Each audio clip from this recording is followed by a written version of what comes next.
గోడకేసిన సున్నము ఊసిపోయిన ఎంటికలు మళ్ళా వచ్చినట్లు చరిత్రలో లేదు. అందుకే అద్దం ముంగట నిలబడి దూకుంటున్నప్పుడు మొగోళ్ళ గోస చిన్నగుండదు. అట్లా ఎంటికలు ఊసిపోతున్నోళ్ళది ఓ బాధ అయితే బట్టతలై నెత్తి పురాగా ఊసిపోయినోళ్ళది ఓ బాధ.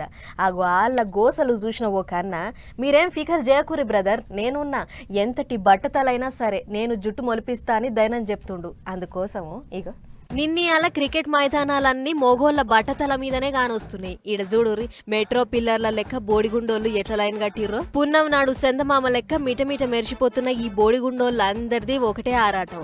ఎంత తిప్పలవాడైనా సరే బోడిగుండు మీద 4 మొలకలు మొలిపించుకోవాలి అని. అందుకే పాత బస్తీ కావటిపూర దిక్కు ఈ బయ్య ఎండిపోయిన గుండు మీద జుట్టు మెలిపిస్తుండు అని తెలవంగానే బోడిగుండోళ్ళంతా ఎడార్ల ఎడమావి దొరికినంత సంబురంతోని ఊరుకొచ్చిర్రు.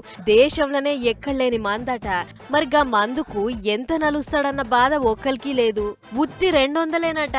అందుకే పోతవాయ 200, 4 పూసలు మోల్చింది లెక్క అన్నట్లు ఊరుకొచ్చిర్రు. గోడకు సున్నమేసినట్లు కూసోని బోడిగుండు మీద ఇట్లా మందు రాపించుకుంటుర్రు.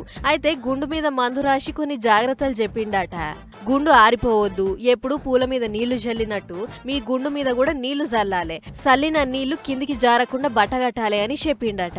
అయితే అన్న చెప్పినట్లే చేసిర్రట గాని కొందరికి గుండు మీద బొబ్బలొచ్చినాయట, కొందరికేమో మంట కూడా లేచిందట.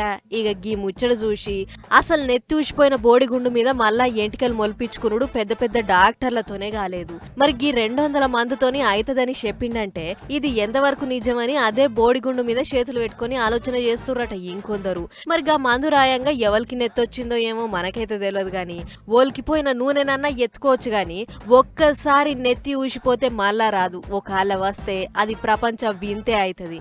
అందుకే ఏ మందులు పడితే ఆ మందులు పూసుకొని ఆగంగా ఆకుర్రి. గుండో రక్షిత రక్షిత అని అనుకుని నిమ్మలంగా ఉండుర్రి అని సలాలు ఇస్తుర్రు ఈ ముచ్చట చూసిన జనాలు.